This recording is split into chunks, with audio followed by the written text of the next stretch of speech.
Welcome to the BitGeek Podcast. I'm your host, Ron Avis, and I bet you can't guess who my co-host is. I'll give you a clue. He's the Prince of Pixels. Nick Wright. So, I see what you're doing here.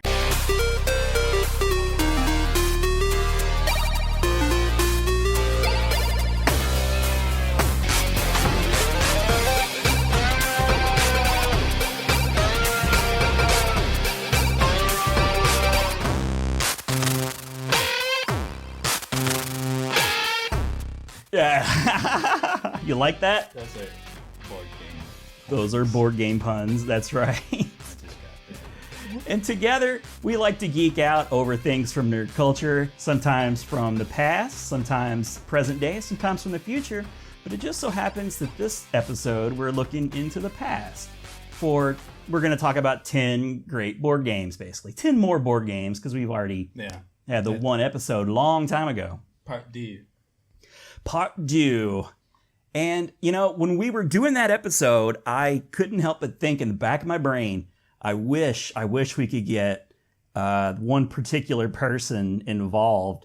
And as somebody that I know for a fact is like a pretty big board game fan. And he's been on our show. We got a special guest. He's been on our show a couple of times. You may remember him from our Transformers episode. You also may remember him from a game show episode that we did. And you may even remember him from our Toys R Us tribute episode. I'm speaking, of course, of GB Blackrock, Mr. Mark Baker-Wright. Say hello, Mark. Hi, guys. And what we're going to do is we're going to cover 10 board games, and we're going to give Mark 4 board games because he's our guest and he gets an extra one. And I will pick 3 and Nick will pick 3. And it's just our typical format of, you know, I'll go, then you go, then the guest goes, and we just kind of rotate. And it'll be fun because we have a bona fide like board game guru with us for the first time. Now, Mark, do you happen to have a book like you did for your game shows? That was nothing quite as encyclopedic. No, I'm afraid not. You took the words out of my mouth. I was going to say that was the encyclopedia of games. Well, in fact, was that the name possibly? Essentially, yes. Yes, okay. Yeah, I remember him flipping through it. Oh my gosh. So I'm not expecting, but I'm hoping to get some more of that deep knowledge. Certainly from his own picks, but, you know, maybe even from a couple of ours as well. You never know because, you know, for the last time we did an episode, we had some big names because we didn't think ahead. Like, you know, like, at least I don't think we did. Big names. Well, you know, I meant like board games. I'm thinking I did like Hungry Hippo. That's a big one, yeah. No, you did exaggeration, or I think that's what it's called. Aggravation, yeah. And Hungry Hippo for our family. Right, and then of course you shared the hilarious story. In the marble. Yeah. Mark, you know that story, I guess, right? Bits and pieces. Bits and pieces. So I remember like when you told it, or at least I feel like I remember when you told it, like you don't think like anybody really knew of it for sure. No, yeah, I kept it to myself. Yeah, as I would probably the same. Yeah, and like the whole family's looking for this marble. Yeah. It was the orange one too. I remember that. Oh my gosh. Well, the orange one was so appetizing, I guess. It just looked like it. So, but yeah, so that's what we're going to do. We're just going to, you know, go from person to person. And I think it'll be a lot of fun. I miss board games. I mean, they're still around. Oh, yeah. And even the games that we largely grew up playing as kids are still around. You know, with a few exceptions, I guess, here and there. But I mean, that's what eBay's for, right? You can just go pick it up. Many of them, there's updated versions too. Yes, but that bugs me. I don't know why. I don't want to see an updated version of that. Like, I want to see that old 70s box art, you know? I miss that. It's like the same game, but there's new art. Yeah, and it's cool for the current generation, but you miss out a little bit on that nostalgia. Yeah. Like, everything's electronic now, too. Oh, yeah. Like banks and things, you know, I guess it's harder to cheat. If you're the banker at Monopoly, you might... Not that you're taking money out, but there's a little bit of wheeling and dealing, perhaps. Although you said Ruth was always the banker, right? So she's not going to let any... And she even assuming that we trusted our sister implicitly. Haha. If you do an electronic version, it takes so much time out of the game because so much of Monopoly is just the physical transaction if you're doing it with paper bills. So going with an electronic version speeds the game up immensely. Have you ever played it that way? The new Me? electronic versions of I haven't- Monopoly? I Because I haven't played never the have. electronic Neither have I. board game. I've certainly played lots of computer versions. Oh, yeah. I've done like Nintendo and computer and stuff. Yeah. I'm thinking of there's one with credit cards that you Yeah. swipe. And there's even one called That's how they do it now. there's like a Cheaters edition that I saw. Is that what Oh, it's that's called? interesting. Cheaters Edition? It's called the Cheaters Edition. I don't know exactly I've how heard of that one. what Well, there are entails the cheating. so many different versions of Monopoly out there. I mean, and most of them are because they're branded. There's a Transformers Monopoly. I own it. There's a Yeah. Star Trek Monopoly. I don't own that. What? There's various Star Wars Monopolies, multiple versions. Yeah. I've got the Nintendo one, the Star Wars one, Yeah. the Zelda one. Oh yeah. Now nobody maybe it's like Lego and Monopoly. They are the kings of licensing. A product and people will just keep. It's genius. I know licensing isn't cheap, but people are just going to keep buying these games. Mm-hmm. I'm trying to think, is there another game that's even comes close to that? I don't know. Maybe. I doubt it. I doubt it too. So yeah, well, I do miss playing board games. It's a time, Mark, well, not just Mark, but when I was having a little discussion offline before with you guys, we were like, what should we call this? What are the parameters of picking what a board game is? And I'd said something like, well, I don't want there to be not electronics, like an actual physical game that you sit down at a table and play together, And then, Mark, well, there's a lot of games nowadays that has electronics, so you can't really use that per se. Yeah, and should I even say one of the games you were going to say? You can say it, that's fine. I still say people, you're like, who people? Go ahead, tell them. You were going to say Yahtzee. I was going gonna- to game. It's a dice game. There's no board. It is a dice game. It's a dice game. You're going to make these parameters for what a board game is, Yeah. and then you're going to say Yahtzee. Well, that's where the parameters conversation really came about, because I was rolling with Yahtzee. And you're like, whoa, I don't know about this. So we're going to have to do another episode of dice games or something in the future, because there's a lot of just dice There's games. dice and a pad of paper and a pencil. And a cup. That's Yahtzee. But yeah, this is where I was going. Is it just takes me back to a time and that analog days, Mm-hmm. And you can still get them if you want, but I don't know. It's just something different about it, I guess. But it is fun to play with kids. I know you'll host game nights and things like that, and so you get to witness a whole new generation playing the old games that have been around for previous many generations. Yeah, in fact, we're actually having a game night at my church this next Thursday. Yeah. And board games is the theme. Because Ruth always does a theme for whatever the game night is. And one time when I was doing it, it was video games. And we've done card games and dice games, which we played Yahtzee with the dice games. Yeah. Now we're doing board games. The Hungry Hippo that you got for Logan? Yeah. His first or second birthday, I don't know. Yeah, because I felt like every kid has to have Hungry Yeah, Hippo. Yeah. You're right. Well, Logan liked it fine, but Allison loves Hungry Hippos, dude. It is her jam. She loves that and Crossfire, which is just, loud noises, just frantic, frenzied actions, she's just all about it. So I feel like Hungry Hippos didn't get a ton of play, but kids are different, man, especially siblings. One kid will come out loving one thing, and then, the second kid, almost polar opposite. So she really loves Hungry Hippos. Well, that's okay. So hopefully there'll be some games like that where we can share some memories of playing when we were younger. These could also just be games that you enjoyed as an adult. It doesn't necessarily have to be when you were younger, when you first played it. If you have memories because, it was something you played a long time ago.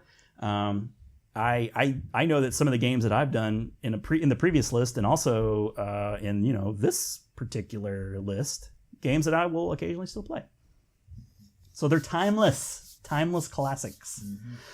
Okay, Mark, you get 4 picks, sir. And you're the guest, so I think you should get to start things off. All right then, I'm going to start with Balderdash. Balderdash. Now that's been around for a while, right? Not a huge amount. It was first released in '84. Now refresh my Really? memory. Is Balderdash the one where you gotta you have a word and you gotta make up a definition? Pretty much. Okay. There's a set of cards that come with the game, and you basically you're given the card that has the word for this round on it. And you announce that word aloud. But only you have the actual definition of the word on the card. Everybody else that's playing has to write out what they think the definition of that word might be. And you write the real one on another piece of paper. Everybody turns their pieces of paper in, collect them, and read off in no real order all of those definitions. And then each player has to guess which definition they think is the correct definition of the word. Yeah. Is it kind of like match game, but with definitions, sort of? In some sense, certainly if you get the correct definition, you get to advance a certain number of points. But also, if people chose your incorrect definition, then you also get points. So you want to come up with convincing lies. Yeah, people would always call me out because I always kind of had a pattern.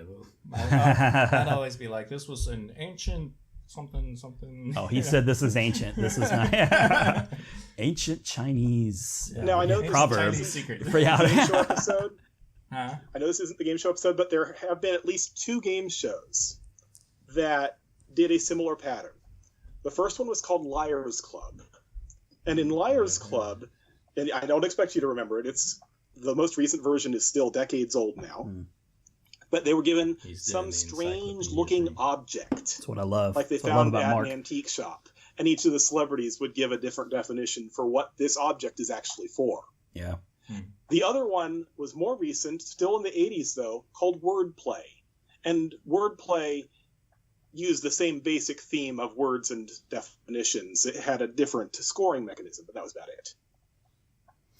Yeah. So in Balderdash, is there a penalty if you get called out for having a phony definition?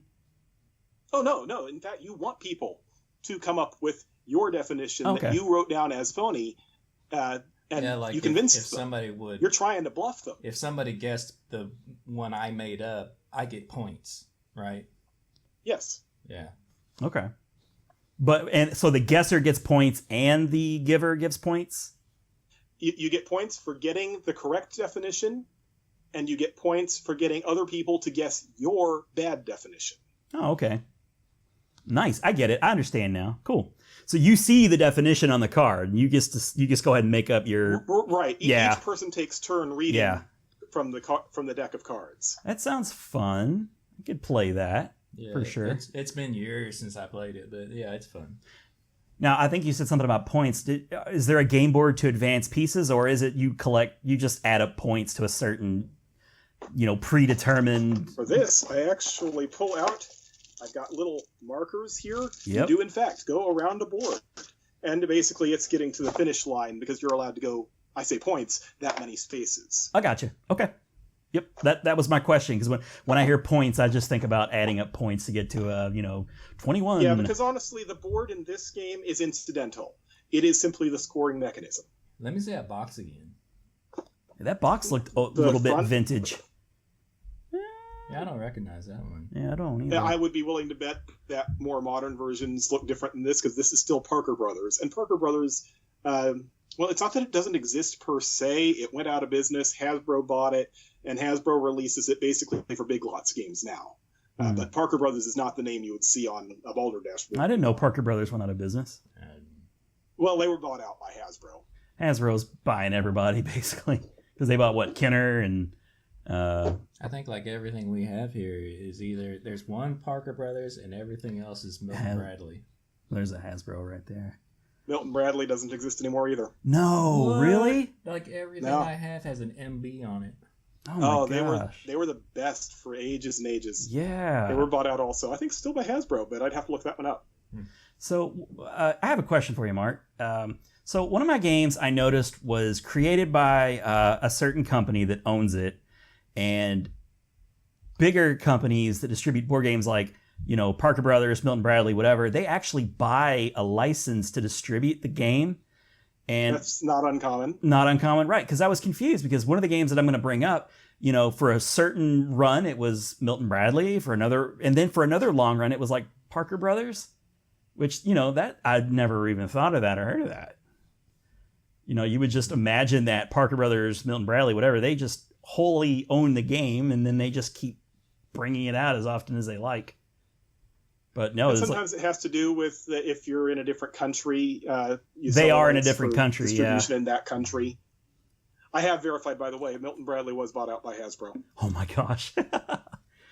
Well, there you go. Hasbro owns everything. They're like the Walt Disney of, toys and board games and everything else. So, yeah, I guess I don't really have any other questions as far as Balderdash goes. Is that a game where you still play very often to this day, or is it sadly not Honestly, enough? And this is going to be true for every game that I'm going to talk about. Yeah. Not really, because you have to have a group of people to play a game. And right. most of my life these days evolves around work and maybe some stuff online, but not necessarily being around a physical group of people. So if I'm playing any of these games anymore, it's like a family gathering like Thanksgiving or something like that. Have you checked whether or not these games are online, perhaps mobile or computer or anything like that? Some of them are. Yeah. I believe you can find something at least similar to Balderdash. I don't know if you can under that trade name. A lot of these games were made available at one point or another on CD or for downloadable, but I haven't really gotten into those. So that's another question, actually. Do you have a favorite?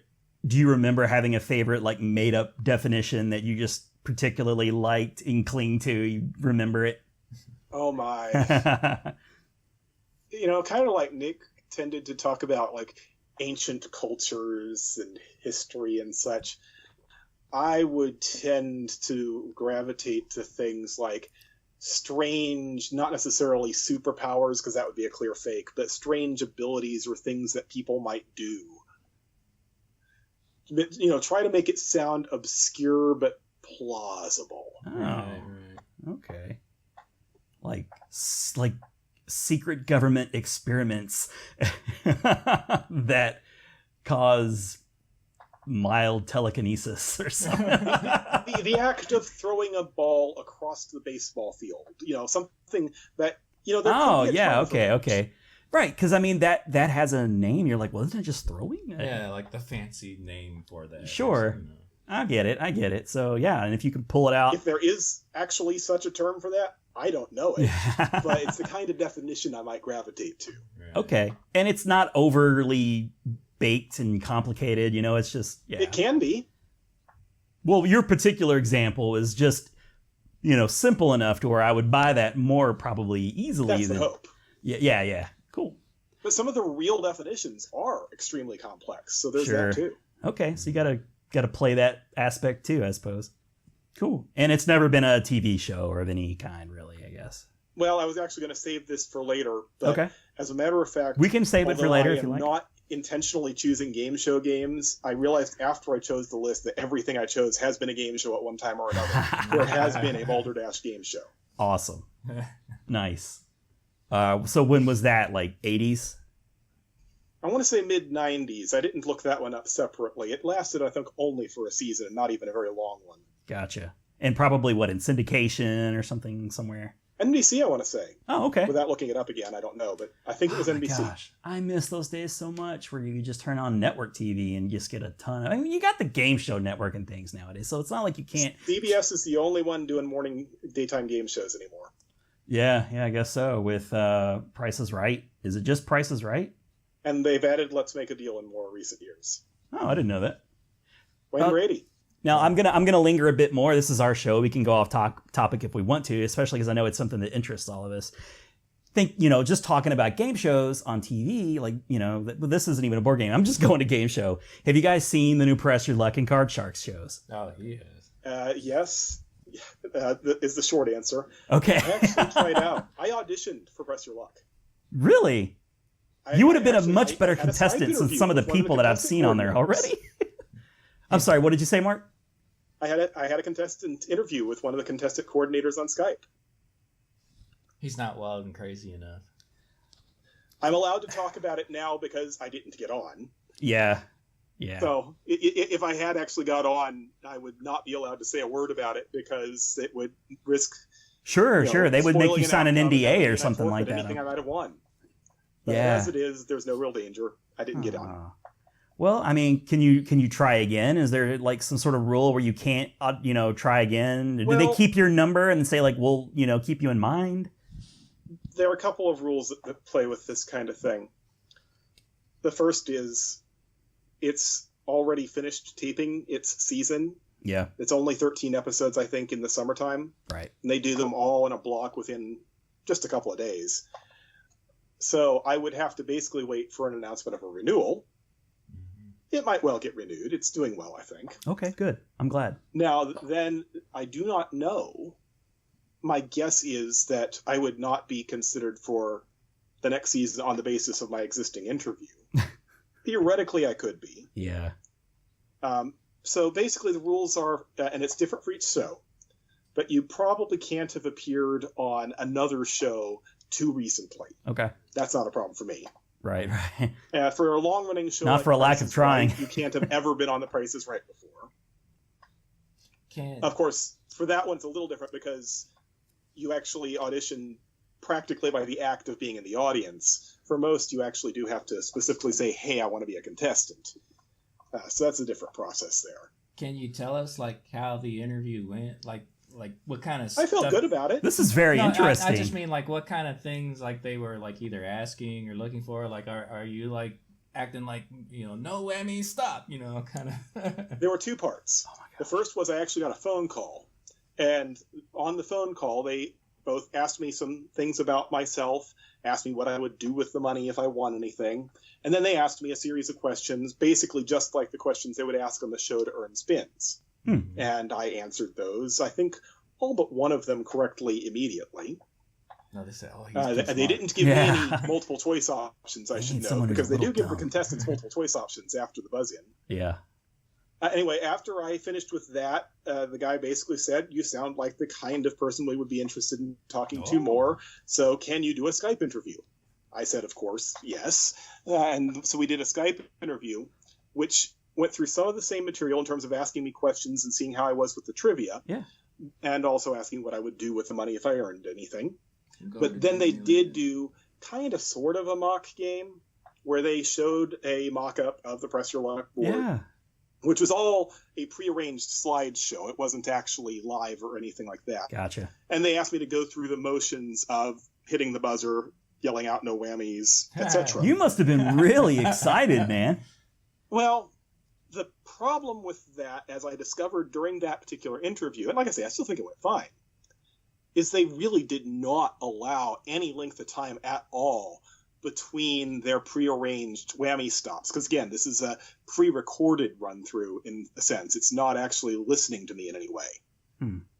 So I had all of 1, maybe 2 seconds to run through my no whammy stop. Oh, okay. That's just not how it works on the show. Yeah. So it was a little bit artificial in that sense. Okay. Yeah, I can understand how they just put all that together in editing or whatever, unless it's live. Ultimately, they have to determine whether I am a vivid enough personality that they think would look good on TV. Mm-hmm. And maybe I simply am not, or maybe I am, and they simply only have, if there's 13 episodes, 39 slots to fill, and that's not that many people. No. And I just wasn't in the top 39. Yeah. I honestly don't know, because once that process is done, you never hear anything else again until and unless you are called to actually come down for a taping. So, yeah, and that's why I asked, like, do they kind of like say, well, like, got a good feeling about this? Like, we'll let you know, we'll keep your information in case you don't make the first round. Okay, cool. Now, do you live near Television City? Is that just Los Angeles, basically? It is. It's in Los Angeles. I've been there several times. To say I live near, I mean, I have to really make an effort to get into LA to get there, but it's maybe a half hour, not a full hour, I think, drive from here. Yeah. So it's something I can do if I want to. I have to take off time usually because most tapings going to happen during regular working hours. Sure. They did tell me in terms of the Press Your Luck interview about when they were expecting the taping dates to be. It's basically to ask if I thought I would be free at that time, and I told them I did believe I would. Of course, yeah. I'll tell you a completely unrelated to this story, but it's related to the whole idea of trying out for game shows, because I've actually tried out for quite a few of them over the years. Yeah, go right ahead. I had tried out not for this version of Card Sharks, but the previous one, which was actually terrible, so I don't mind not having gotten on. I guess I don't remember that one. I got a phone call sometime after that audition to ask if I would be interested in auditioning for Family Feud. Don't you need a family for that? Yeah. That was the key. Yeah. So I started making calls to our folks in Placerville area, the closest ones, frankly, to where I live. Sure. And we were all set to do this. And then one cousin, I won't name him, I won't embarrass him, broke his arm. Do it. Oh. So we didn't go. We didn't do the audition. Oh, come on, man. Can't you, just put a cast on and go anyway? It's not like you're playing softball. It was just bad timing. Okay. Well, if it just happened right at the moment you're supposed to be getting together. Well, and then I wouldn't say that, but they had to travel and all that, and it was just a distraction from doing Cousin, that. you're listening. You know who you are. But yeah, we'll keep his name private, just because we don't want to get any hate. You ruined Mark's dream. No, but I mean that's a lot. That's a thing that a lot of people would dream of doing. I mean, going on a game show, and they really have, I noticed, excellent prizes on Press Your Luck. Because it seems like they get a taste for each contestant, the things they like, and they'll throw in these prizes that are they're not just prizes that are okay, well, I mean, that's nice, I guess, but they had pizza for a year and an outdoor 4K movie theaters, and because that was something that interested them, I guess, in the screening. If I'd actually known they were going to do that, I might have tried harder to answer that question. The fact is, I didn't know that was going to be part of the game. Maybe they didn't like your answers there, All I can really say with that is the questionnaire, the written one, specifically said, do not say pay off debts or buy a home. Because that's boring, I guess. I mean, it's very ordinary. It's practical. Ultimately. Practical is boring, even if you did want to do it. Fact is, those are exactly what I would do for that kind of money. Yes. I want to pay off my school bills and my credit cards. Woohoo! Cool. Yeah, I just wanted to get your feeling for that, because I've been watching it and I've been enjoying them. I do kind of enjoy Joel McHale, Card Sharks, and I thought it was a little strange that Elizabeth Banks is the host of Press Your Luck, but she's perfectly nice and charming. It's just funny because she seems like a pretty busy, producer, director, actor, and she. The other rule to getting on game shows that, if you ever try out for one, you find out quickly, is you can't know anybody that's connected with the game show in any way. So it turns out that if I had tried out for Card Sharks, I probably wouldn't be able to get on. Mm-hmm. Because Joel McHale, was a classmate of my wife's in 6th grade. What? You think they would scrub that far back? I don't think they really knew each other at all. Yeah. That's neat, though. She recognized him when he became famous. Right. But they were never close or anything like that. But those kinds of connections can make contestant coordinators nervous. Because they're, back in the 50s, there was the whole game show scandals thing, and they want to be completely above board and making sure there's nothing like that ever happening again. Never forget. So I got non-Card Sharks. Yeah. All right. Well, I guess we'll just get back on track. Thanks, Mark. Those were all really interesting stories. I'm glad I had no idea you were going to share that with us. So that's cool. Yeah, I was just going to be like, what'd you think? You like it? Yay, nay? And you still haven't really answered whether or not you like it.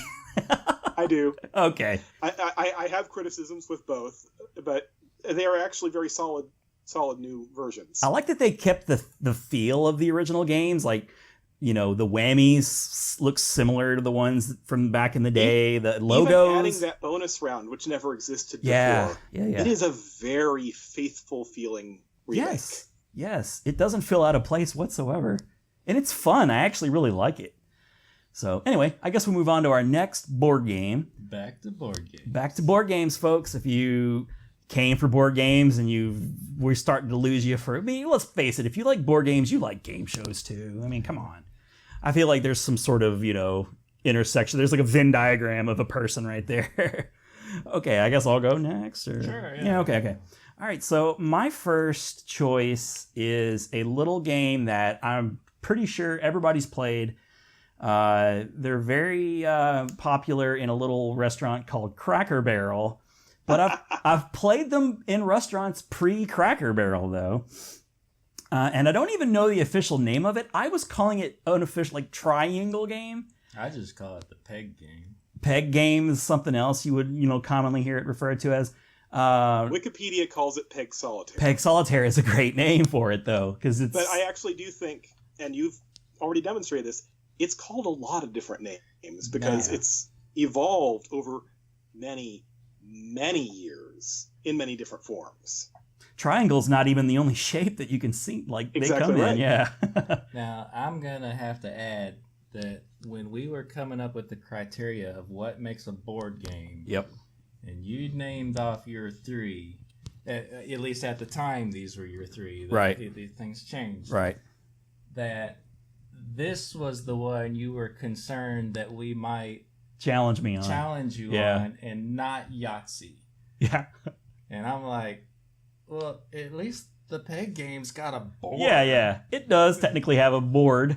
But like everybody's definition, I guess, is different. And when I think of board games, like I close my eyes and picture like a board game section in a store. Well, and that's what I was just gonna say. I'll give you that if you go to a store and there's the board game section, you'll find it there just because there's not a dice game section. No, right. That argument falls apart pretty fast.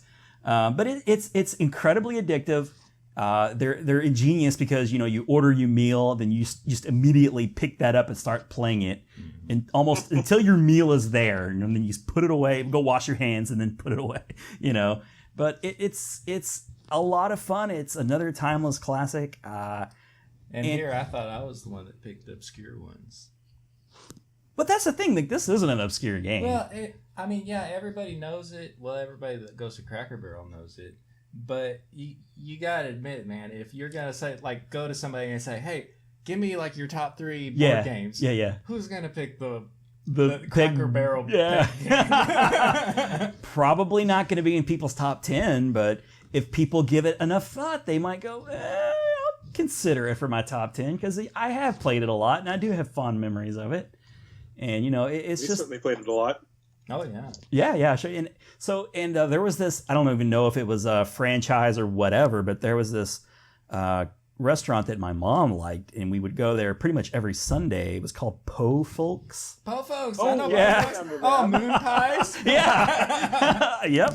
So yeah, Po Folks was just more or less Cracker Barrel before Cracker Barrel. Like they didn't have the gift shop element to it, but it was like your country fried steaks and it's breakfast anytime you like. If you want a sausage, you can have a sausage anytime. It doesn't matter. Mm-hmm. And I never liked Po Folks. It's not my favorite food. It's okay, but it's just not my like. The country kitchen type stuff I don't love. Honestly, I don't even really remember the food so much, but I remember going and I remember moon pies. Moon pies are great. You're thinking like a child, though. That's where I was introduced to those. Mm-hmm. Mark, do you remember Po Folks yeah. Yeah, okay. So I'm not alone. So it at least was around, I remember where it was here in town. I do too, yeah. I remember. So, it was, but that's my point. It's like, I think I was introduced to the game at that place and probably didn't see it again until Cracker Barrel. And, and then Cracker Barrel is like a fun little, like, I joke on it a little bit here and there because, whatever. Not to be a snob, but I guess I am being a snob. But it's a neat little story, it's very, the people that work there are very kind, and it's a warm place with lots of little knickknacks to look at, and the food is good. And they have the triangle peg solitaire game. That's the cool thing about Cracker Barrel, since we're talking about restaurants now and not board games. Yeah, well, we can go wherever we want, Nick. When you go and there's always a line. So you go and you put your name in, and then you just look around in the shop. Wander around. So you got something to do while you wait. Yeah, you can do a little shopping, I suppose. And then, like you say, with when you're waiting on the food, you play the peg game.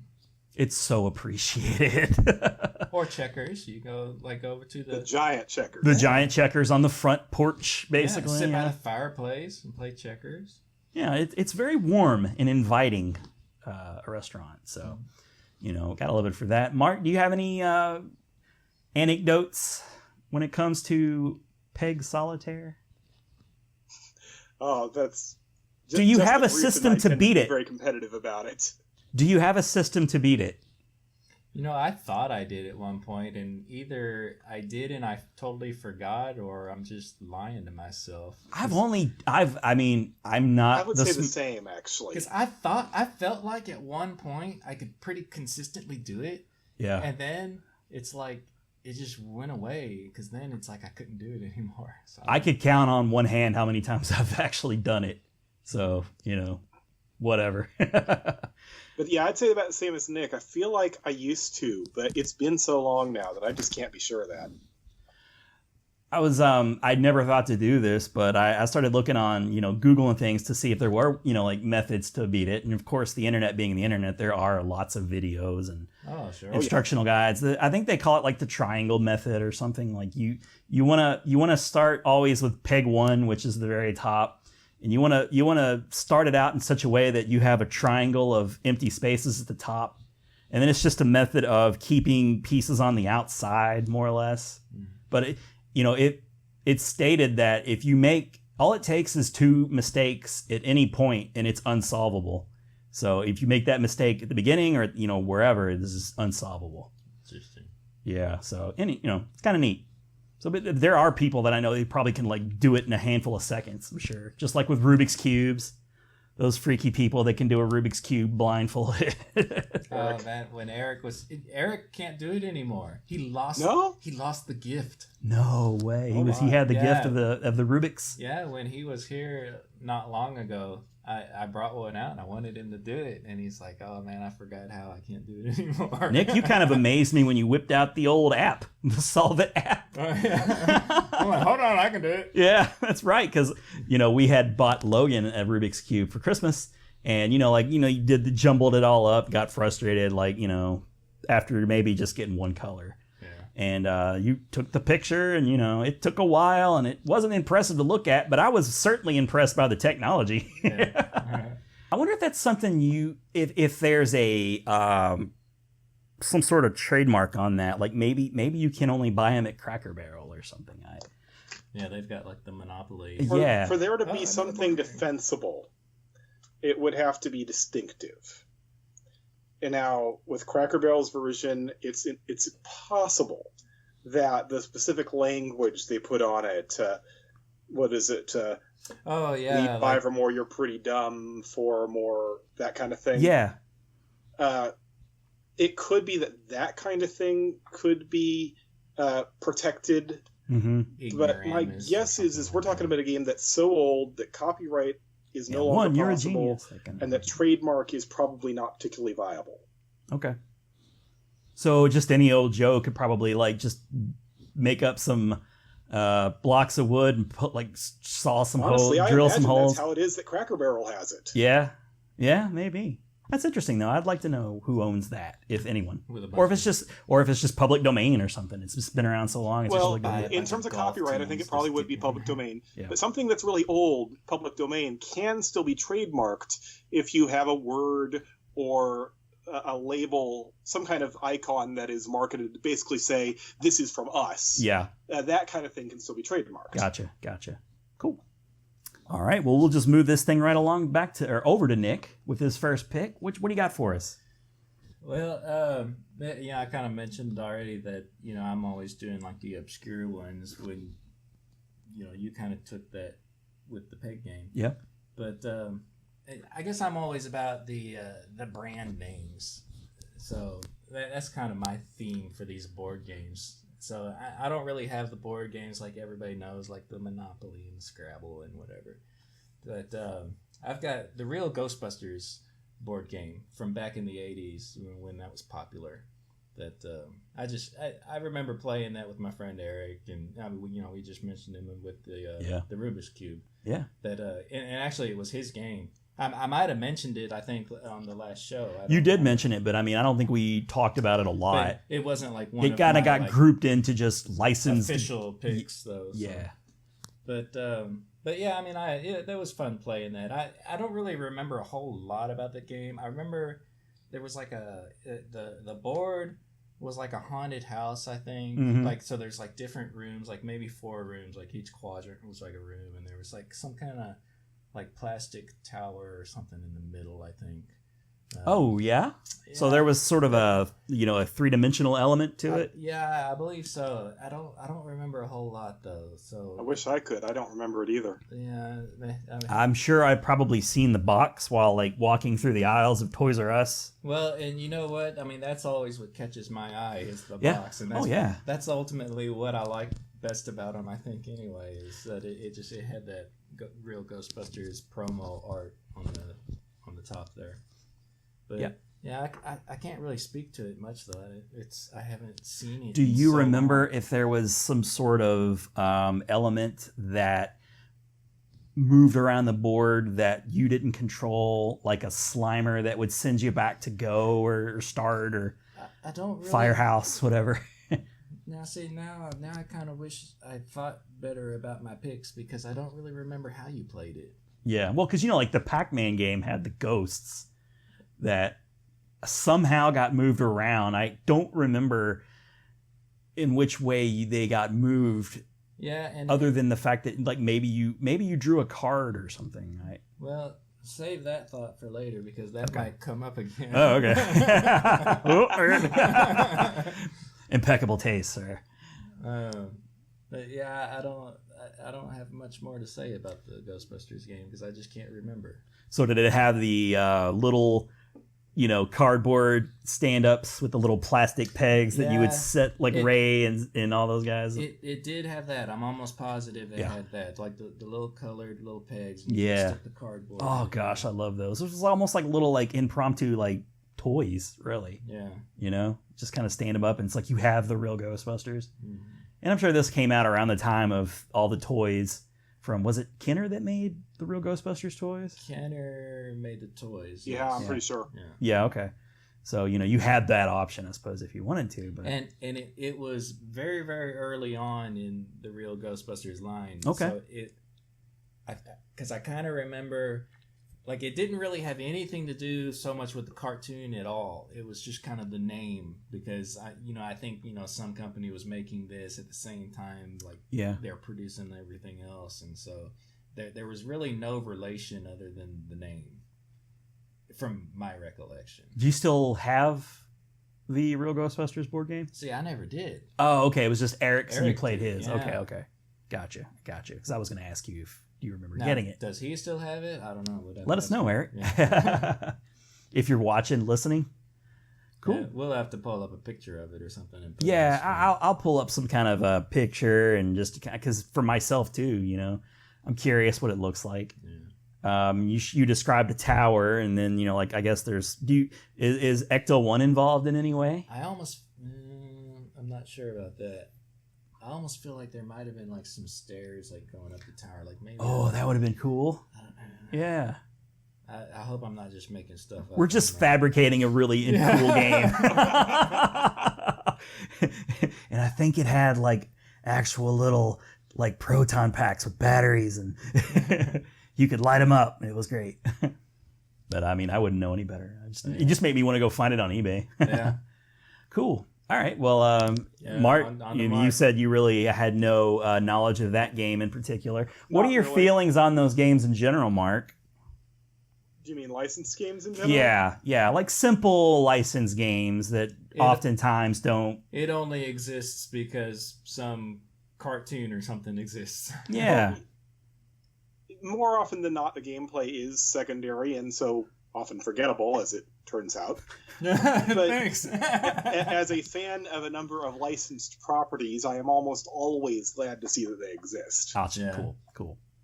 I figured you would say that, but who doesn't want a real Ghostbusters, even if it's no fun? So All right. cool. All right, Mark, the floor is yours again, sir. It's back to you. Scrabble! Scrabble. Hey, that looks different than the one we've got. Oh yeah, Nick's got Scrabble here on the table. So yeah, Well, it's another game that's been released Words with so many Friends. times over so many Yeah. years. Oh, that's like Scrabble. Yeah, no kidding.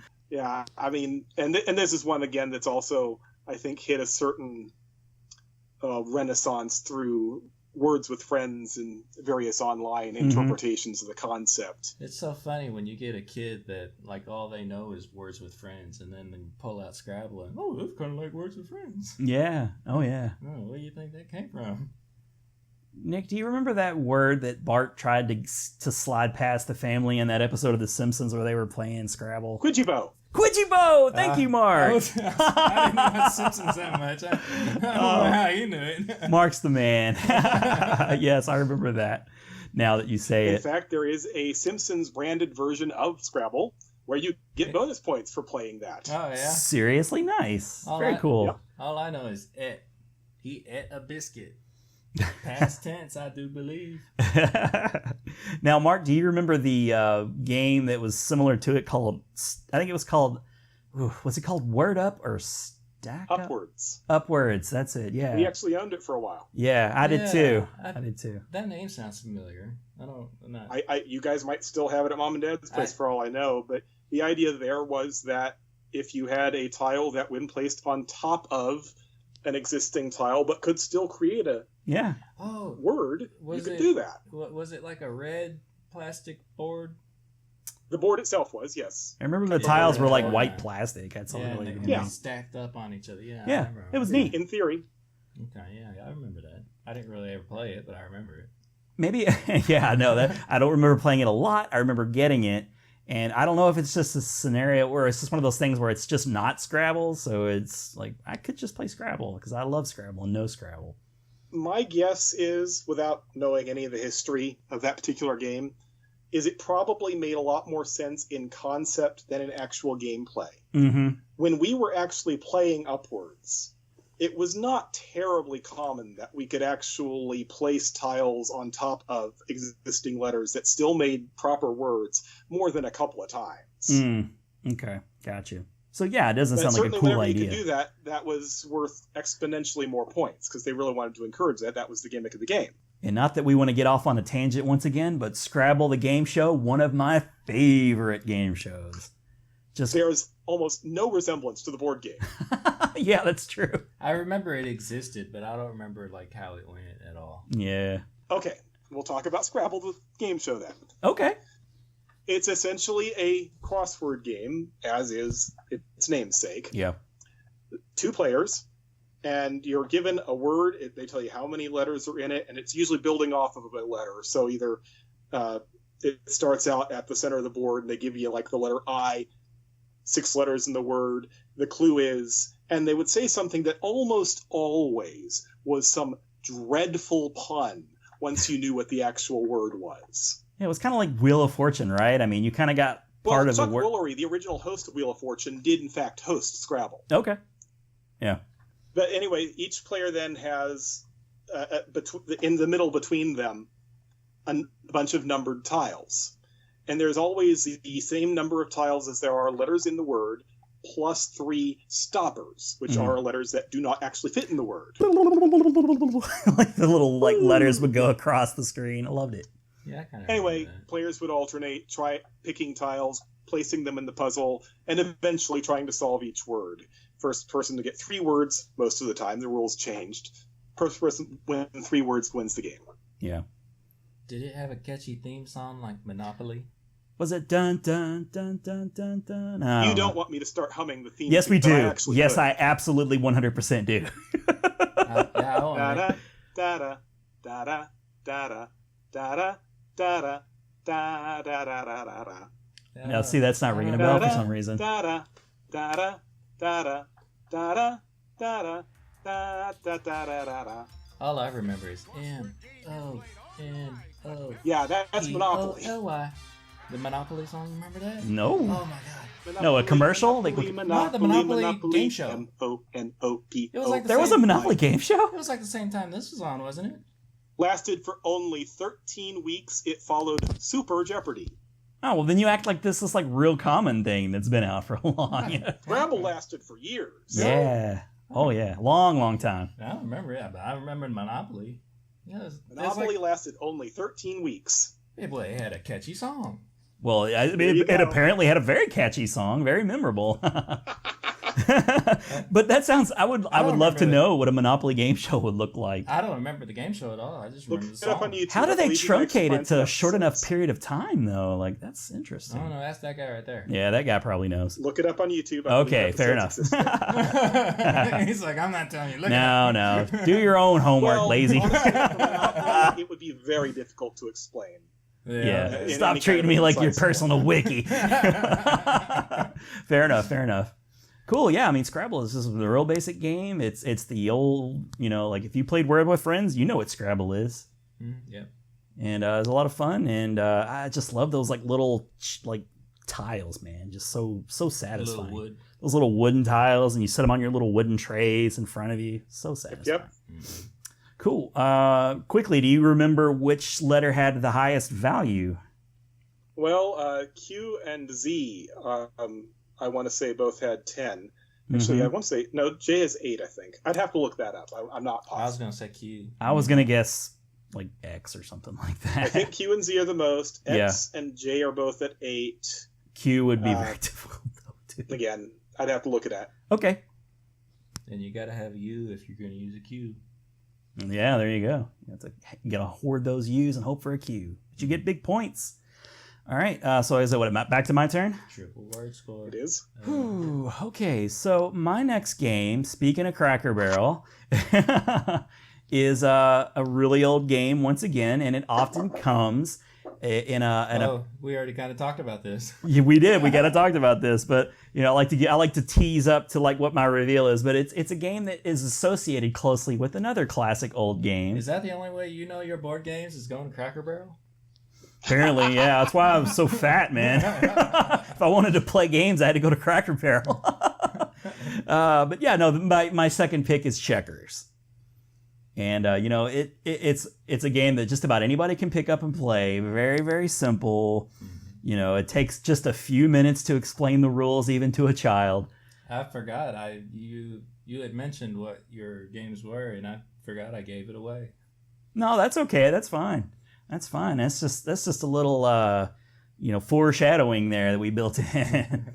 But I mean, I kind of ruined one of yours too. If you really, Yeah, so we're even. I had to even be like, well, we'll pick that up later. Yeah, I mean, Checkers is super simple. We bought a bar table with actually the stools that we're sitting on right now. It's part of it, but it has pieces for chess and checkers, and if you wanted a really good, you don't want to bring a chess set that's also a checker set. Probably do other guys who are serious about chess, but they always came together. You just flip the board over and there you go. Yeah. But yeah, Checkers is great. So the one thing that I was curious about is the kinging action something that over time people just adopted to make the game more fun? But no, it really was a rule. It actually was a rule, and it even has a name, and I didn't realize it. Mark, do you know what the name of that back row is? Oh, I thought you were going to say the act of kinging somebody. No. Is it not kinging? What's it actually called? That area. You got me on that one. I kind of gave it away in the name. It's called King's Row. Well, I guess that fits. Yeah. When you king somebody, do you know the name of that row? Yeah. Yeah. I threw Mark off, making it too obvious. No, but yeah, it's called King's Row, and that's of course when things get a little bit more interesting. You can now go backwards and forwards, and it's just a game of attrition more or less. You just bleed out your opponent until either you get all their pieces or, make it so that they just don't have any more moves. Mm-hmm.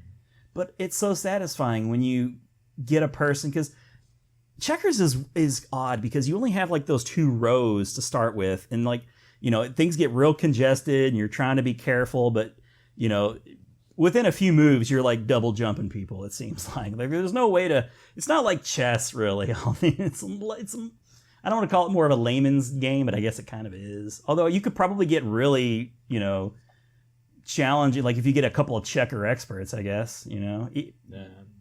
But then again, no, because every piece does the same thing unless it's, kinged or not kinged. But I always enjoy it, and it's a game that, I don't know how many people haven't just flipped the board in anger, if you get mad at somebody, if you call, not if you get mad for losing, but if you catch somebody cheating flip.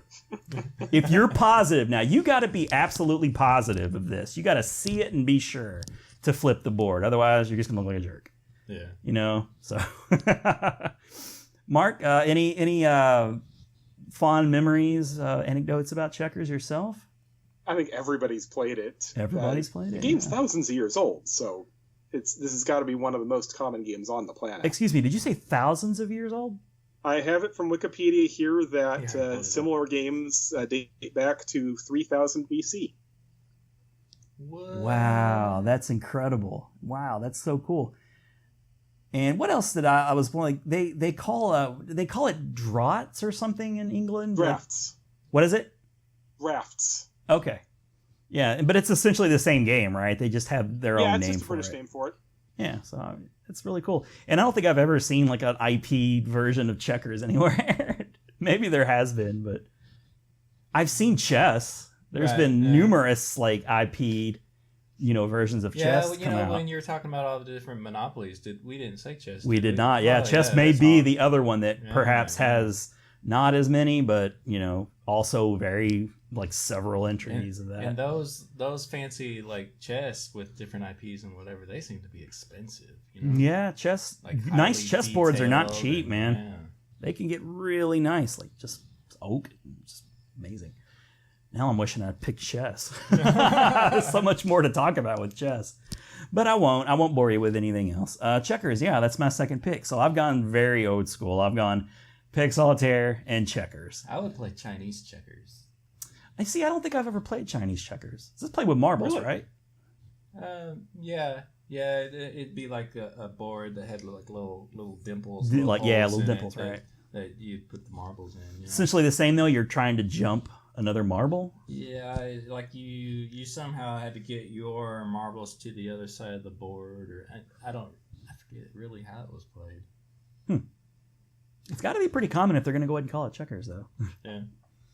All right, Nick, your second pick, sir. My second pick. Yeah. So the one that you already started is a giveaway. Okay, go ahead and say that one now, so we got an actual surprise coming last. Yeah. So the Pac-Man board game, because I'm always about the video games, and like I said before, the IP kind of tie-ins. So we played quite a bit of this Pac-Man board game when we were kids. You just, you took Pac-Man and you'd roll the dice and you'd, however many spaces you can move, and it had like a hole in the bottom, so it would be like he's eating the marbles, right. And so I always thought that was ingenious. I think really good stuff. That was the goal. I think it's kind of like a Hungry Hippos kind of thing, is to get the most marbles. Maybe. Do you remember, Mark? It had to be. Yeah, it had to just be whoever gets the most marbles. Yeah, essentially, yes. So it's like a slow Hungry Hippos. Yeah, very more deliberate version of Hungry Hippos. And was like one dice like for the ghost to move? Like, because you rolled two dice, so one dice was for like you to move, and the other dice to move the ghost around. Yeah, it had to be something involuntary. Like, how did the ghost? Don't move? Quote me on this, but basically each player controlled their own different colored Pac-Man. Right. And I think that during other people's turns, they were allowed to move the ghost along the length of the board until it hit a wall in a single direction. Oh. I don't think there was any die or card or anything that controlled that. It was just basically you get to move the ghost to the next corner, to the next wall. Straight to a wall. Yeah. Okay. So then I'm wondering, if you had 4 players, do you control a sector of the board? Did it have to Essentially, yes. Each Pac-Man started in a different corner of the board. Did it have to go all the way to the wall, or could you stop Well, about that's where I want to say it probably was the choice of the person who moved it, but I don't know that. And I'm not even sure that I'm remembering correctly, to be honest. I mean, I could pull out the instruction book, but I won't. No, we won't do that. People can go out and look it up if they're really interested. But I do have real vivid memories of childhood playing that game. Friends' houses, and we had a good time playing this. Now I will add, these that I have on display here, these are actually, I think, maybe the UK version. The box is different. I found these at a flea market, and I immediately knew these were different versions than what I had as a kid, because there was Pac-Man artwork that was on the top. Okay. So I know it's a different version. I'm just not exactly sure what version. You could have fooled me because I don't something. remember as much about looking at the boards. I don't think I actually owned Pac-Man, but it's just like kids in the neighborhood had it. And like, well, I'll save that for later. Like Mark was saying, how ingenious the mechanic was of gobbling the marbles. It was so much so that like I remember just like wanting to just get a handful of marbles and like kind of like pop them on the carpet. Oh yeah, and just chomp, chomp, like, and just do that over and over again. Yeah, you could make up a game, throw all the marbles, and then you like make it like Hungry Hippos, where you're kind of like chomping the pellets. Yeah, because they had like that little bit of plastic to where if you put pressure down on it, the marble would pop in, but and not fall out. Yeah, it would not fall out. Yeah. And then I think you opened the mouth, I guess, to get them out. No, there's a hole in the top. You just you turned him upside down and dumped him out, but like. The one thing I kind of did not like about the design was he had like these jagged teeth. He did, yeah. They had jagged teeth. What's up with that? But basically, like the jaw was just kind of like limp, and so when you picked him up, it was like the jaw would open. Yeah. And then when you put him down, the jaw would close. That's pretty cool, though. That's very cool. And I really I think those like little blue ghosts would be fun to like sit out as little. But I'm glad you mentioned blue ghosts because if you could see like on the box art, like you can't see like in the camera, but. See, like on the box art here, like the ghost is like yellow and red. Oh, now see, I would notice something's up there. I know for a fact the one that I had as a kid, both ghosts were blue. Yeah. Okay. Yeah, I can confirm that for sure. So there's another difference right there. Yeah, like what's up with that yellow and like there was no yellow ghost in Pac-Man, was there? Well, the Pac-Man colors are the same, to differentiate the different players, and those are the same colors. But when they're like a blue and like a pinkish and yellow, of course. But yeah, I guess they got like Blinky and whoever a yellow ghost is. Okay. Nice. Cool. Seems like the Pac-Mania game gave a yellow ghost a name, but I don't remember it. Is that right? Okay. There have been other versions of Pac-Man over the years. There was like Funky or something. No, he was green though. You're right. That wouldn't be yellow. I don't remember yellow. Was that one that was from the Pac-Land? Pac-Land? Yeah. Funky? Pac-Land added Sue, but I think otherwise had the traditional ghosts. Okay. Yeah, there was no extra ghost. No extra ghost. Okay. I have such vague memories of Pac-Land, the TV show. Pac-Land was basically a cartoon turned into an arcade game. Yeah. Oh, yeah. I remember playing the arcade in, like, pizza places and stuff, but, This class. All right, let's move on to the next game. Mark's got his next. He's on number 3 for him. Ooh, Taboo. Now, I actually have this game in my closet, but I don't remember how to play it. Now, why do I think with Taboo, Yakko Warner when you get cards. or Wacko. Remember that. I could see that. So when it's your turn, you pull a card from the deck, and it's got a word at the top. In this case, it's the word bore, B-O-R-E. And I would be intending to try to communicate the word to you, kind of like in $25,000 Pyramid, which we played when we did game shows, except there's a list of 5 other words here which are commonly associated with this word, and I can't say anything. You cannot say those. Yeah, okay. So if I said... And somebody can stand behind you with a buzzer, can't they? If I said either dull or uninteresting while trying to get you to say bore, somebody would hit this buzzer and it would make a big sound. Right. And you would then know that you can't get points for that word. So you have to go to the next one. I really relish that role. You just try to go through as many cards, getting the people to say the words as you can in the time limit, which is controlled by a little sand timer. And so basically, everybody gets 30 seconds to try to get through as many words as they can. Most obvious choices. Yeah, they take away like the 5 most obvious, like the 5 most answered, I guess. Yeah. The most obvious ways to describe a word they're going to try to keep you from doing in order to make it harder. Right. Yeah, that's fun. Yeah, that would explain why. I remember that now, and I love that concept. That's a really fun game, and I own it. But like I said, I just for some reason, I guess it's a game that I can never convince people to play with me for some reason. So it just went up in the closet and never came out. But I probably played it a lot over at your all's house, Nick, because I know you guys had it. I don't really remember. I remember playing it in your all's living room or like kitchen area. I remember playing it at that table very clearly. So it was really popular back when I was growing up. Not so much high school. Actually, it was apparently only introduced in '89. I was going to say it seems like a '90s game. Yeah. Yeah, it really started becoming popular then. Cool. So so this probably doesn't actually have a TV show, like game show, but It did. Well, I was gonna say there's Didn't like last number of long, games similar to it in There was a concept taboo already. game show. Okay. How many episodes, Mark? Yeah, I'd have to look that one Okay. up. Well, I know you've was been probably pulling up 13 Wikipedia weeks. like pretty 13. faithfully. Probably, well, I don't know, since I don't remember it, maybe. Perhaps. 13 weeks is usually a minimum order. Yeah, I got you. But they could still choose not to air all 13, right? If it's a disaster, it's yeah. not common. Yeah, cool. In fact, I believe you were talking about Monopoly, the game show earlier. I said it was 13 weeks. I think only 12 actually aired. Oh man, there's. I don't know that for a fact, but I seem to recall one maybe didn't air. It's on YouTube, maybe. Yeah, Parker Brothers. Is it not who makes? Yeah, Parker Brothers makes. No, who makes Monopoly? Well, nowadays it's Hasbro. Hasbro. Okay. Oh yeah, I was Parker like Brothers trying to was think, bought out. which is the one that owns everything now. Yeah. Pretty much. Very, very like seldom does like a new game get introduced to me and I'm like really excited about it. Like we were on vacation, we played this game called Exploding Kittens.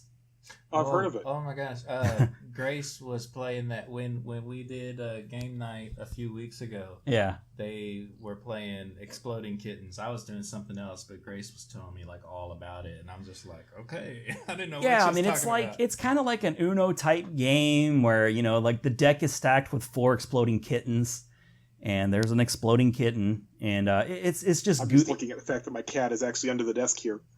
What? Exploding what now? Sorry, kitty. No. I didn't like the game. I did not care for the exploding kittens at all. Just for the fact that they were kittens. Kittens should be cuddled, not exploded. But it's this little boutique game, and I saw it for sale at Target, and it was like $30. Oh wow. And there was like hardly anything to it. It was just like a novelty thing, really, more than anything else. But Target, I like that Target will at least take a risk and put some stuff out there. Like where if you go into like a Walmart or someplace like a Target, like, well, not Target, so just a Target, but like a Walmart is really the only big store I can think of now. They just have the main games. Like they don't really take any chances on games. Because it's just a card game, right? It is just it's a card game, yeah. Huh. And they had a whole Target taking risks. What's that? Going a little off topic, I've never played it. I do not own it. I discovered only yesterday that Target is the exclusive provider of the Mr. Rogers' Neighborhood board game. Oh. You don't have it? It's apparently only just come out. I found out about it yesterday. You just haven't had time. You will have it. I probably will. I wonder what kind of game it'll be. There's going to be a trolley piece. Yeah, the tiger. What's the tiger's name? I forget. Daniel Stripe. Daniel, yeah, thank you. Yeah, there got to be those pieces, right?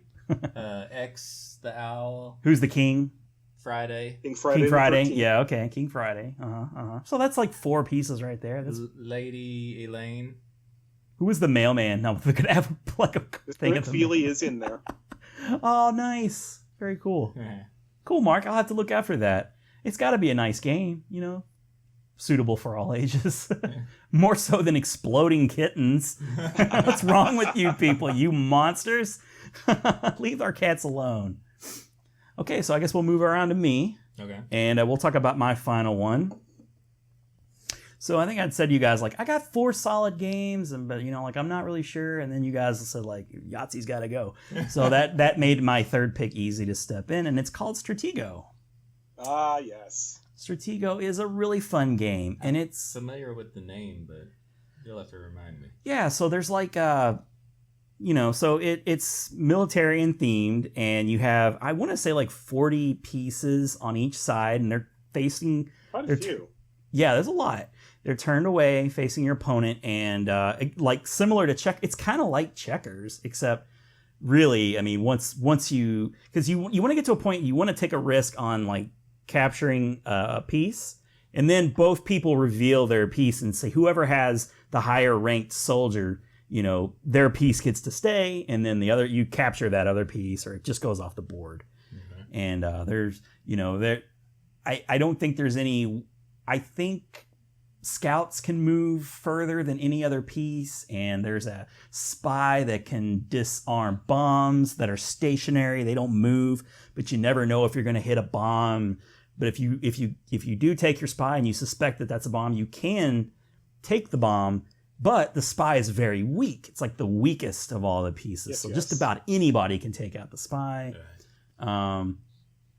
And it's really fun. I really enjoyed that game. And I think I want to say it's either the is it the major? Is it major or colonel, or I don't know, like whoever the king or queen would be. You know, like there's a couple that you only get a few pieces of. And that's it. But you don't capture anybody in particular per se. It's just like checkers. You want to just either clear off all the pieces or make it so that nobody can move, that kind of thing.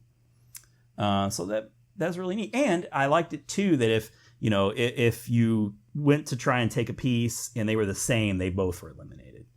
Right. So, and it's a game that you can do really fast, like checkers. It's a real fast game. You kind of get to know your opponent a little bit, how like their tendencies of where they put pieces. It seems like there are these 3 like 2x2 spaces with like 2x2 lakes. Like there's just 2 little lakes. So you got 3 passages that you can go across. So, you might want to heavily booby trap an area, or you can try to put 1 on each in front of each space to enter. And this is all kinds of cool little strategies. But I don't really know a lot about the history of the game. Mark, do you have any cool... wait. Started in the Netherlands, first registered in 1942. Yes. And that was what I did actually read that, because this is the game I was talking about when I said there was a game that apparently would be licensed by, many different distributors of board games over here in the U.S. It did come from the Netherlands. And that is a pretty old game too. Like, what did you say, 1940... 1942 in the Netherlands. It didn't make it to the United States. The United States filed the trademark in 58. 58. Okay. Gotcha. I just say 60s because I remember that original box just looking so 60s. Oh, sure. But I do actually have a rundown of all the pieces for anybody that's interested. You get 6 bombs. Like I said, not movable. There's a flag. Now, maybe you do have to capture the flag, because I wrote that down. Now, I'm sorry I can't remember that part. It could just be a matter of... I think that's the way to win, is you capture the flag, yeah. There are 8 scouts, and they move like rooks. They can go in straight lines. You got 5 miners. They can actually defuse the bombs. So what was the spy for? Like, I guess I have that wrong. 4 sergeants, 4 lieutenants, 4 captains, 3 majors, 2 colonels, 1 general, and 1 marshal. So maybe... I didn't say anything about a spy. Were there different... versions of the game? There is a spy. I'm trying to look up stuff here while you're talking. I thought I remember there being a spy. The spy can attack the marshal, and that's the only...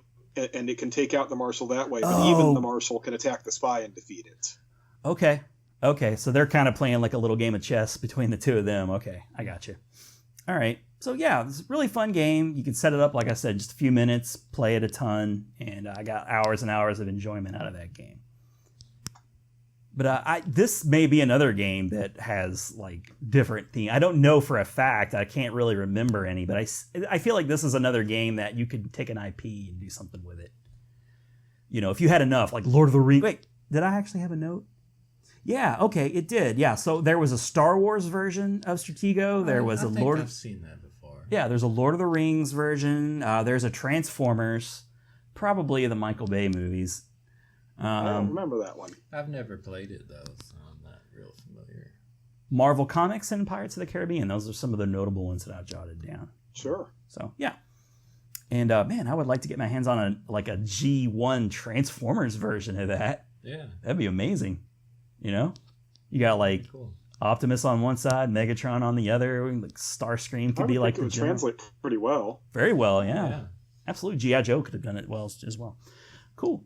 Nick, I'm all spent. That's my 3. So to recap for me is the Peg Solitaire and Checkers and Stratego. Nick? All right, my last but not least for me is Donkey Kong. So going that route of the video game board games. Mm-hmm. In fact, let me put it on top here. Okay. Yep. so that our video YouTube people can enjoy. Yeah, and like I mentioned, I'm going to interrupt about, just briefly to say I am experiencing an aftershock right now. Ooh. This is the first I have actually felt of the earthquakes in this area. You may have seen the news. They've been happening 6.4. Yeah, I am actually feeling this one. I don't see your like toys moving in the background. Is it just rolling underneath of you? The cat just went. Some things are falling now. I heard something there. Yeah, I heard that. Mark, do you want to like take? Way to combiner. Do you want to go and like take cover under like in front of like the doorway or whatever? I'm in such a position that I am probably just about as safe now as I would be if I moved. And I think it's over now. Oh my gosh. That's scary, man. Yeah, you're right there in that area, and they of course say that you're gonna have aftershocks after the initial. This is the first one that actually has really been noticeable to me this entire weekend, though. Usually, if it's about 4.0, it feels like it's a truck driving by on the side of the road. Mm-hmm. Anything less than that, I never will even notice it. Mm-hmm. Now, the epicenter of the recent one was over 6.0. It's actually quite serious. But I'm quite far away from that. Okay. So the fact that this one actually got this far is pretty noteworthy. Yeah, I was reading that it was the biggest in, what was it? In decades. Decades, yeah. 30 years, I think. Yeah. Pretty notable. And, of course, people get anxious when you talk about, California, San Andreas Fault. Yeah. It's a fact of life around here, and we'll eventually have one that's really going to cause us a lot of damage, but there's not much to do about it except make sure your buildings are up to code and so on. Sure. Which, they do nowadays. Like tall buildings, they have all the little mechanisms so that it can has some give to sway. So I'm glad it's over. I'm glad it was nothing big. Anyway, sorry to interrupt. But no, that's we could not. Breaking news, everybody. They have their earthquakes. We have our tornadoes. Yeah, that's true. We have those threats all the time as well. Yeah. So just like I was talking about with Pac-Man, so I've got Donkey Kong, and I clearly remember the Donkey Kong board game that we had, that it had like artwork on the front and not like a picture of the game like this. Mm-hmm. So this, like I said before, I know it's like from another country or something. It's some other version. Gotcha. But anyway, essentially the same game. In fact, I think the coloring, I think, is a little different. I kind of remember like green maybe around the border of the board game. Yeah, you can look at just the front of the box and pretty much gauge everything you need to know, like how the game works.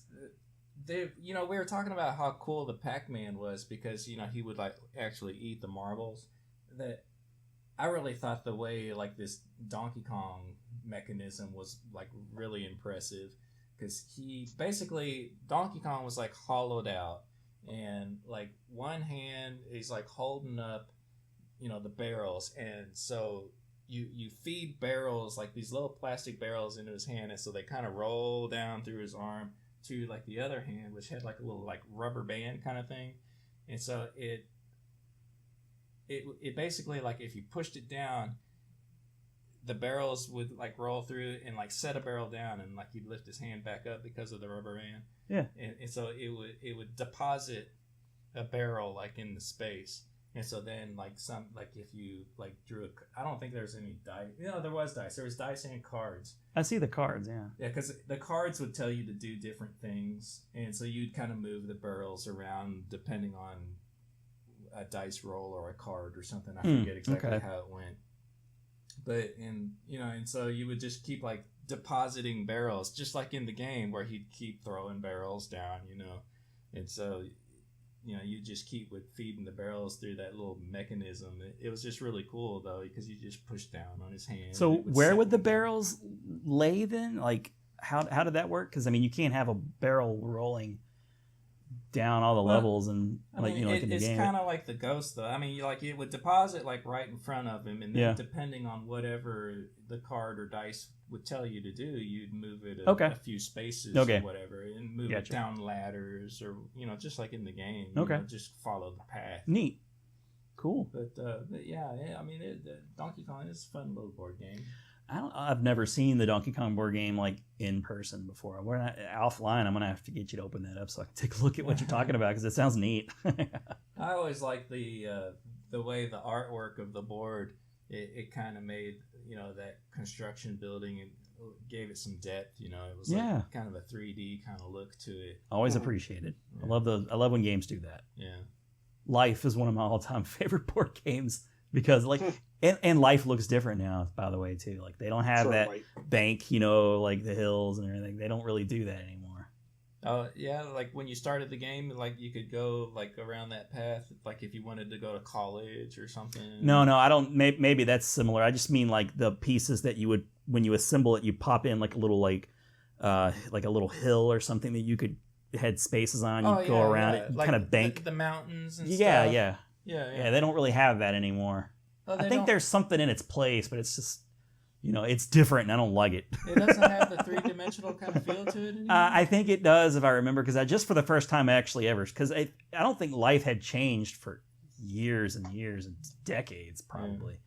Yeah. And I was in Target, and there was some sort of newfangled Life, like it was... I think it was called like Life Millennial or something like that. There's a couple of Millennial editions of multiple games now. Did we say Life last time? I think so. Yeah, I think that was one of my games in my initial list because I love it. It's great. I was gonna say because it would be a disservice if we didn't say it because we probably played more Life than any other board game. Is that right? When we were kids, I would say so. Cool. Quite a lot. Yeah, it's a classic. All right, so thanks for describing how the Donkey Kong mechanism works, and I recommend people go out on YouTube or something and after you finish watching us and maybe see if you can't find like a demonstration of that so you can see. I'm gonna play with it personally, but you guys can go get yourself a demonstration. I'm gonna get my hands on it. Okay, so that is Nick's final. So to recap Nick's, it was Real Ghostbusters, Pac-Man, and Donkey Kong. That fits you, man. Yeah. It suits you so well. Okay, so that brings us back. We started with Mark. We're going to end with Mark. Family Feud. Of course. Talking about fitting somebody. Fitting. This is the one that's my absolute concession to game show board games because I really do. I have got more game show related board games than the other genre. Mm-hmm. The game is very faithful to the show. In the version that I have, this is a game that's come out in a lot of different editions over the years because, of course, the show is still running. But I've seen Steve Harvey's face on a board Family Feud version. And you could basically say that the top 10 answers are on the board or top 9. I'll just move one out of the way. And there's a piece of paper that goes back here. And you can read from the back what the survey question is, and people that are playing with you, they can be organized as families just like in the show, or you can just play 2 or 3 people. Oh, sure. Try to answer, and I can read the answers back here and open them up when they've been revealed, or issue strikes as necessary. Do you have some of the actual inserts that you can demonstrate? Nah, I'm glad you brought that up because I remember in our younger days. Lots of these. And basically they just kind of fit in place over back here. So I've got a question now that has 8 possible. I've lost one of the things that just fell out. They're very loose. This is a 1970s era edition. Oh, yeah. Nothing's broken. It's just loose. Nah. So anyway, this question, I'll just read it off. Name a famous Tony. Danza. Now, I have to remind you, when doing a question like this... Oh, you got to consider the year. It's 1970s. Yeah, I don't think Stark's somebody who hasn't been famous until the 80s or 90s isn't going to show up here. How about Tiger? So I usually skip these questions when playing with cousins and folks. Yeah. Is Tony the Tiger on there? Excuse me? Is Tony the Tiger on there? Matter of fact, yes. Woohoo! Yeah, let's play this out, man. If it was these days, people would say Tony Stark, and he's not right, going to be on there. Because of Iron Man. Yeah, Tony Stark's not here at all. He existed technically did exist back then. Yeah, right, but he wasn't like super popular like he is now. Yeah, that's true. Iron Man was not your top tier level comic book. Yeah. No one saw Iron Man becoming popular when that first movie came out. Okay, Tony's. 70s. There's got to be like some sort of like old singer. There's got to be Tony Bennett. As a matter of fact, Tony Bennett is number 4. Oh, Hey. That was worth 13 points. Okay. Let's see. Are there So any? Tony Danza's 280s. Isn't It's it? two- Tony 280s, Danza yeah. is too recent. That would be a strike. That was my first guess, Tony Danza. Yeah. Um, Let's see. Yeah. Now it's getting tough. I can't even I'll think do- of one. I'll just read off the others. Thank you. Is Tony I'm gonna LaRussa start from on the there by bottom. any chance? Tony Martin, who I couldn't tell you who he was. Not a clue. Sorry, people who The love Tony, Tony Martin. Awards Oh my gosh. Oh, was huh. actually an answer. Okay. Tony Francois, or Yeah. Francois, I can't quite, I'm Francois. not even sure who this is, can't pronounce it properly. Okay. Tony Randall, who was on the Odd Oh, Couple. okay. Tony Randall. Okay. Okay. Tony Orlando, who was a famous singer. Yeah. Yeah, I don't really know. And Tony Curtis, also. Yeah. Oh, famous- Tony Curtis. Okay. Stony Yeah. Curtis from Flintstones. Who? But anyway, Stony Curtis. Oh, yeah, yeah, right, Just like right. the show. You can play several rounds, play up to 300 points. Sometimes Jamie I Lee don't Curtis is even dad, bother by the with way. the double and the triple because I can just do as many rounds as folks are willing to play. And there's also a fast money setup where it's just a different sheet of paper that gives me the 5 questions for fast money, and it Does still it plays have? otherwise. Does it have an It's a show. hourglass timer? You know, it's entirely possible it came At with one one. time. I do not have it anymore. Now, correct me if I'm wrong, but I remember in our younger days, did you not like create your own inserts? It wouldn't be hard, right? Yeah, You just get like a I piece have of... I have a few that I created of my own. Yes. I thought so. Now, but here's the question though: how did you come up with the like? So many people said, surveyed. Yeah, good point. like, did you just make that up? According to me. It's been a long time since I've done anything like that. What I would have done is looked for an online survey. well, But the was internet didn't probably wasn't available to you as a kid. The internet's been available since I was in college. Huh. I didn't buy this game back in the 70s. Well, It just happens to be a 1970s edition. But No. certainly the 80s, though, you were probably playing that games, I right? guess the time I'm remembering is when you were in college and you came home from college like one summer or something. Okay. Because I remember you doing stuff with that when. I've told the podcast about my grandma Evie. She's responsible for several of my Family Feud board games. I have quite a few just to that show. What was the game show that she was on again? Well, she was on a show Split called Split Second. Second, but Yeah. I don't have anything for that. Oh, yeah, she won a car. Yes, she won a car. Amazing. But Family Feud, she found just a number of them at yard sales and would often think of me when she saw one. And so Very cool. I am the recipient of multiple versions of Family Feud, the board game. Yeah. Now, I wonder Very what cool. But all of those were back when I was in college or later. Cool. Right. And Family Feud's like never really gone out of style. Like I think it was not on the air for a little while. What, back in the There was a 80s? period between Richard Dawson and Ray Combs, Uh-huh. and then there was a longer period between Ray Combs and Louis Anderson. Okay. It has never been off the air since. That's awesome. But yeah, so the version that I saw was in a really small box. So to me, it looked like it was just mainly cards.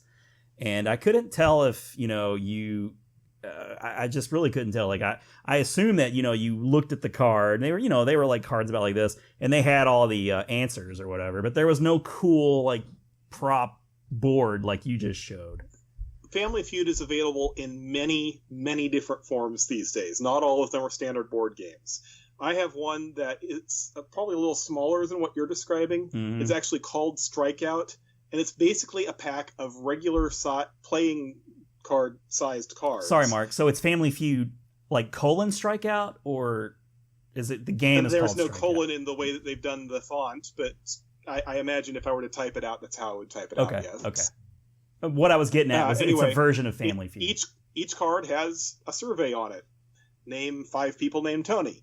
Then it shows all of them on the same card. So basically, I'm just reading off of the card and having you guess more or less what we did here, but there's no board. Yeah, it's more Yeah. compact. That makes sense. Not like it's some game called Strikeout that's like Family Feud. Yes. It's Family Feud Strikeout. Yeah, that's what I was trying to. That's just how they're selling the particular deck of cards. And, there is a version that comes in a cube. I don't know what the rules are different to that one. But Well, yeah, because there's 3 strikes and you're out basically in the game. So, I get it.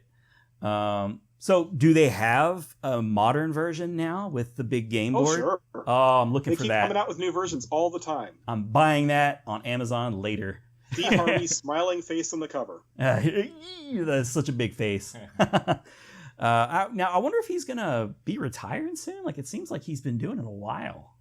Is he the longest running host now, or was that still... He is competitive, at least, with Richard Dawson's tenure. Yeah. I don't know if he's beaten it yet, but it wouldn't take long. Dawson's who I always think of. I do have a soft spot for Ray Combs, because Ray Combs is when I actually first saw Family Feud, you know, and then Ray Combs was great. He definitely deserved a better exit than he got. I know, yeah. But yeah, but I came to appreciate Richard Dawson, not for the bad behavior that he displayed, because it's certainly bad, but you know, on game show networks and stuff, you know, you would see those old episodes and you couldn't help but enjoy him, because he's an entertaining guy, more so than Ray Combs. Ray Combs was a very generic guy. Yeah. Okay. Family Feud. That's a great way to end the episode right there, I think. Mark, I'm glad you were able to join us once again. Happy to.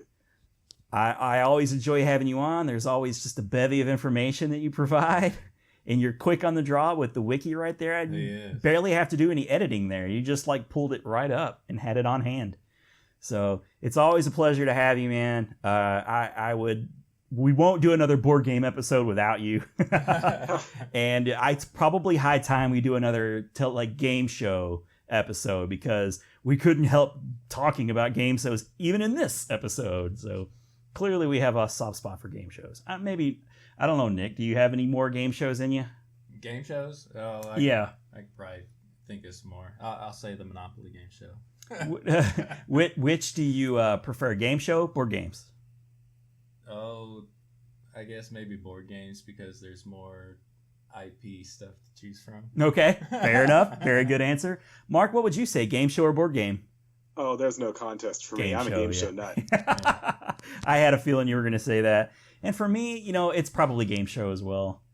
You know, I had just too many good memories of watching staying home from school sick and watching just tons and tons of game shows. Yeah. And it tickles me that there's all of these, ABC's really spending a lot of money to bring back some of these game shows that I love. And it's really working well for them, too. I'm so happy to hear that. And if they just want to keep doing it during the summer, that's awesome. It's perfect for them, because, you know, it's a non-scripted for them. I mean, really, wouldn't you consider it non-scripted? They write. Oh, yes, it absolutely is. Yeah, so it's probably cheap. You know, they go out and they hire a person who's maybe in between movies or something. In between, even with the big payouts, game shows are very inexpensive to make compared to other forms of broadcasting. Yeah, I remember when that Who Wants to Be a Millionaire first came on. It was like, oh my God, there's a game show. That got everybody into game shows again. And, you know, for a little bit there were a handful of new game shows coming out every now and then. Yeah. The Weakest Link and Deal or No Deal, and, you know, many others I'm sure I'm forgetting that weren't necessarily big. Who Wants to Be a Millionaire only just left syndication, so it's not going to be on this coming year, but that's the first time there's been no version of Who Wants to Be a Millionaire since it started. Wow, and that's been 20 years? It's been a while. I don't know if it's gotten to 20 or not, but it's close. That's crazy. Cool. And that's just going to be the future, you know, if it comes back, you know, the future Family Feud, you know, it just keeps coming back again and again and again. Someday it will. Yeah. It's a compelling game show. I love the hot seat. It's such a great idea. Cool. Well, I will remind people and urge people to check us out on our YouTube channel if you're listening to us on podcast services, or of course you can find us at BitGeek. Check us out on YouTube. We do have a channel there, and it's at youtube.com/BitGeek, where you can actually see mine and Nick's smiling faces instead of hearing them. You can follow us on social media. I am pretty active on Twitter for the actual official BitGeek Twitter, which is at BitGeek Podcast. And you can also follow me at Ron Avis. And Nick can be followed where? Nicholas J. Wright. Mark, I know you have Twitter as well. I do. I am under GB Blackrock, but it's probably just as well if you look for me by my name, because it'll show up that way as well. I'm also found on the Blackrock's Toy Box blog. That's blackrockstoybox.blogspot.com. I'm glad you said that because I was just about to mention that. If you are a Transformers fan, I mean, just you don't just write about Transformers, but in particular, if you are a Transformers fan, you got to check out Mark's blog. He's been doing it for a number of years. And if you follow you on Facebook, right? I do have a Facebook page at BlackRock's Toy Box as well. Nice. You very, very frequently do Throwback Thursday articles, going back 10 years, and I always Transformers entries for a long time. I always pull it up and read it. It's fun. To see. And they're, the articles aren't like, exhaustive. You just get in, get out. You always learn some sort of neat little tidbit, and there's pictures, and you do an excellent job with that, sir. Thank you. I would like to see people check that out. BlackRock's Toy Box. Just Google it, I guess, if you don't know how to spell it. There aren't too many other people trying to be me. No, yeah, people recognize you as GB BlackRock. I know we've mentioned it probably during the Transformers episode, but you're a bit of a known commodity in the. In fact, can we talk about better or worse? Can we talk about your? Was it Comic-Con last year, or was it you did something for a year blog ago at San Diego Comic-Con? A message board called the Allspark asked me to go to the Hasbro preview breakfast. Mm-hmm. And so I got to see the War for Cybertron Siege toys basically being introduced to the world before the rest of the world got to see them. And you also, didn't you get to see some of those Walmart exclusive re-releases? I feel like I remember seeing the Generation 1 vintage stuff, yeah. We already knew those were coming by then, but I got to see them, yes. Still waiting for that sound wave. Yeah. He's coming. He's coming. I'm finally starting to see buzzes that suggest it might not be long now. Awesome. Cool. All right, well, that's all for our episode. Thanks for joining us. I've been your host, Ron Avis. I'm Nick Wright. And I'm Mark Baker-Wright. We'll see you next time. Bye.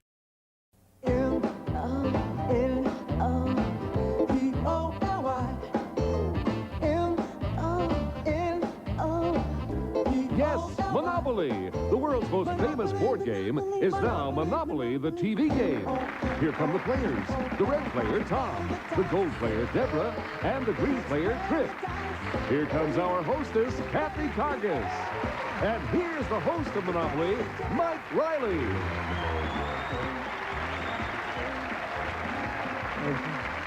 Thanks a lot, and welcome to Monopoly, folks, where our players are going to...